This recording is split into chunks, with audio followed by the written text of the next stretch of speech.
जी हाँ। तो यार आज मेरी वीडियो है to discuss about property flipping. हम किस तरीके से प्रॉपर्टी फ्लिप कर सकते हैं और उससे नई प्रॉपर्टीज़ क्रिएट कर सकते हैं। बेसिकली अगर हम आसान शब्दों में बोलें तो किस तरीके से फ्री प्रॉपर्टी बनती है, ठीक है। तो डिस्कस करते हैं इस बारे में और पूरा फाइनेंशियल कैलकुलेशन के साथ समझाते हैं कि क्या चक्कर है।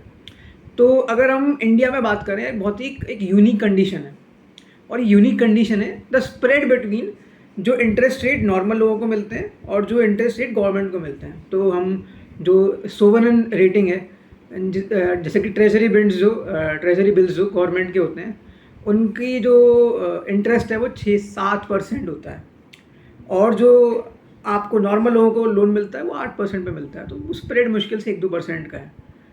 तो कैसे हम उसका फ़ायदा उठा सकते हैं और कैसे हम मल्टीपल प्रॉपर्टीज़ बना सकते हैं। तो मान के चलिए आप गुड़गांव रियल एस्टेट में आते हैं कि दिल्ली रियल एस्टेट में आते हैं, पुणे रियल एस्टेट में आते हैं, किसी भी बड़े शहर के रियल एस्टेट में आते हैं and you look out for properties having like lower like like सस्ती properties, lower ticket size, right. अब लोअर टिकट साइज में होने जाने से क्या होता है कि जो रेंटल यील्ड्स होती हैं उनकी कैलकुलेशन अच्छी आती है, अच्छी रेंटल यील्ड्स हमको मिलती हैं। और इसका सिंपल सा यार मैं एनालॉजी देता हूँ कि मान के चलो यार आप कार्स को देख लो। जैसे कि एक वे है कि आप इनोवा को रेंट आउट करो और दूसरा है कि आप डिज़ायर को रेंट आउट करो। इनोवा पर रेंट आउट करोगे तो मेरे ख्याल से 18 से 22 के बीच में किलोमीटर रुपीज़ पर किलोमीटर आपको रेंट आउट हो जाती है ईजिली।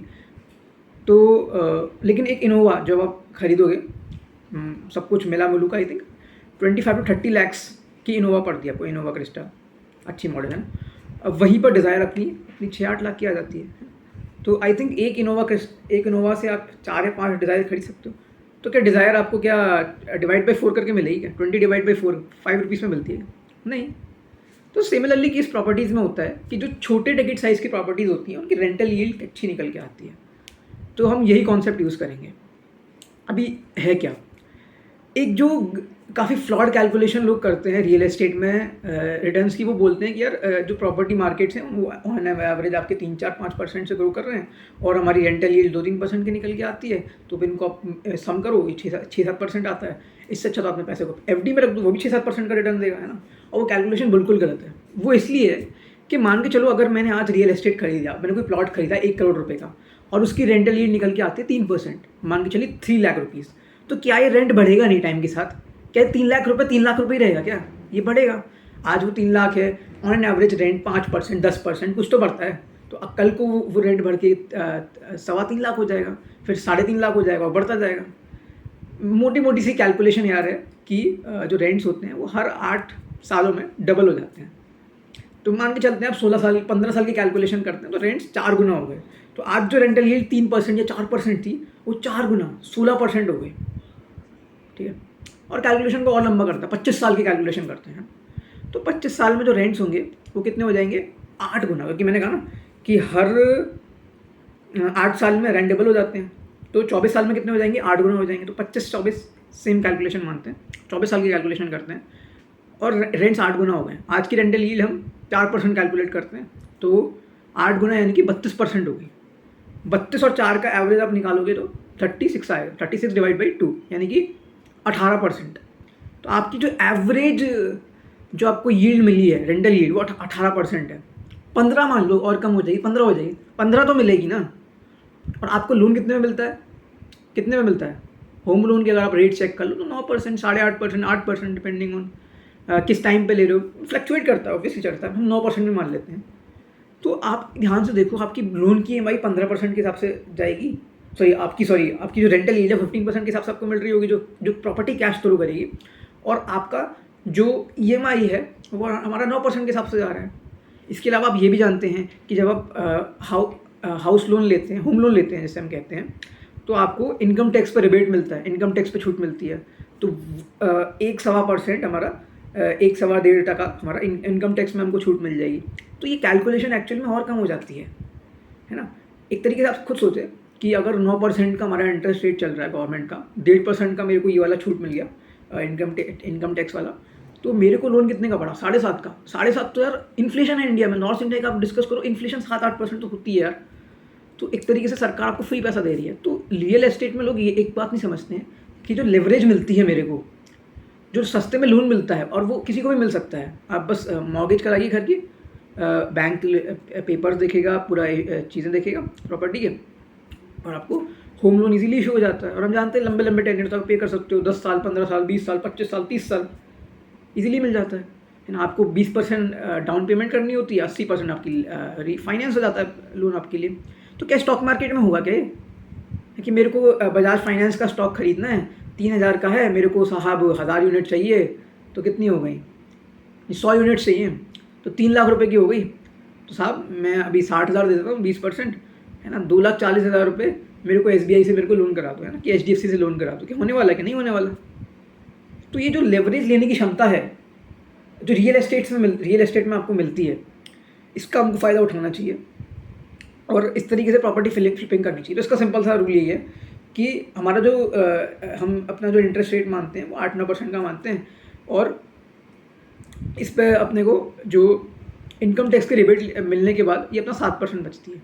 तो 60% जो मैं इफेक्टिवली पे कर रहा हूँ, तो उसके मैं देखूँगा कि मेरा रेंटल यील्ड कितना निकल के आ रहा है। मान के चलते हैं हम कैलकुलेशन जो है, अगर मैं डिस्कस करूँ कैलकुलेशन को, राइट, अगर मैं डिस्कस करूँ 16 ईयर्स की कैलकुलेशन में करूँ, तो रेंट जो है मेरे 16 ईयर्स में कितने हो जाएंगे, 4 गुना हो जाएंगे। तो अगर आज 4% की रेंटल यील्ड है तो 16% की हो जाएगी। तो हमारा 4 और 16 की जो एवरेज निकलेगा वो 10% निकलेगा। मेरा यानी कि मेरा जो कॉस्ट ऑफ प्रॉपर्टी है, अगर वो मेरा इतना पड़ रहा है मेरे को, जो कि EMI की वजह से पड़ रहा है, तो जो मेरा जो रेंटल यील्ड का कैलकुलेशन वो यहाँ पड़ रहा है। तो एक तरीके से जो मेरा रेंट है in span of like 15 years only, उसने पे ऑफ करा है मेरी प्रॉपर्टी के लिए। और उसके बाद जो प्रॉपर्टी का जो एप्रिसिएशन है, एसेट एप्रिसिएशन है, उसको तो मैं खुद एंजॉय कर ही रहा हूँ। तो बस मेरा क्या गया, मेरी तरफ से मेरा 20% मेरा डाउन पेमेंट गया, बाकी एक टाइम पीरियड गया, मेरा टाइम वैल्यू ऑफ मनी गई, जिसको मैंने EMI के फॉर्म में चुकाया है, और मेरी एक प्रॉपर्टी तैयार हो गई जिसको मैंने इफेक्टिवली कोई पैसा नहीं भरा है। मेरे को फ्री प्रॉपर्टी मिली है, और साथ में मैं उसके एसेट एप्रिसिएशन को भी इंजॉय कर रहा हूँ, जो कि फ्यूचर में हो रहा होगा, उसको मैं आज ही इंजॉय कर पाऊँगा, मतलब फ्यूचर में करूँगा ऑब्वियसली, राइट। तो ये टाइमलेस कॉन्सेप्ट है। इसी अगर कॉन्सेप्ट को हम एक्स्ट्रापोलेट करें, एक टाइमलेस प्रॉपर्टी हम बनाएं। टाइमलेस प्रॉपर्टी क्या होती है कि ऐसी प्रॉपर्टी जो कि अपनी वजूद को नहीं खोएगी सालों साल तक। अब वो उसमें कोई ना कोई एक ऐसा फैक्टर होना चाहिए जो कि उसको टिकाए ऐसा। जैसे कि अगर हम शेयर मार्केट में डिस्कस करें तो एक कंपनी का मोट हम कहते हैं कि क्या इसका ऐसा मोट है कि अपने कॉम्पिटिटर्स को हमेशा पछाड़ के रखेगी, हमेशा इसकी रेलिवेंस रहेगी, कि क्या कॉम्पिटिटिव एडवांटेज है इस कंपनी का।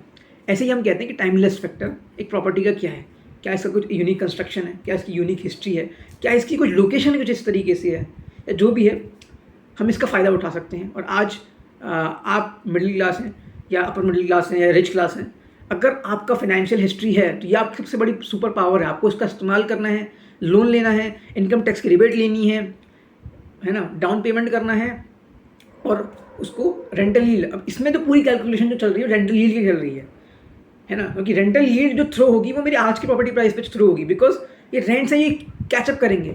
लेकिन वो लोग कैलकुलेट क्या करेंगे कि जो मेरे कैचअप रेंट है वो उसकी प्राइस के हिसाब से, फ्यूचर वैल्यू के हिसाब से। भाई ये क्या मतलब है, मैंने अगर प्रॉपर्टी 1 करोड़ में खरीदी है और फ्यूचर में जाके उसका प्राइस 3 करोड़ हो गया है, तो मैं रेंटल यील्ड 3 करोड़ थोड़ी कैलकुलेट करूँगा, मैं 1 करोड़ पर कैलकुलेट करूँगा। मैं कहूँगा कि साहब ये जो प्रॉपर्टी मुझे साल को 20 लाख रुपये रेंट मेरे को प्रोवाइड कर रही है, लेकिन वो कैलकुलेशन किस पे करेंगे, 3 करोड़ पर, और फिर रेंटल यील्ड को कम बताएंगे। लेकिन कैलकुलेशन हमें किस पे करनी है, 1 करोड़ पर, समझ रहे हो।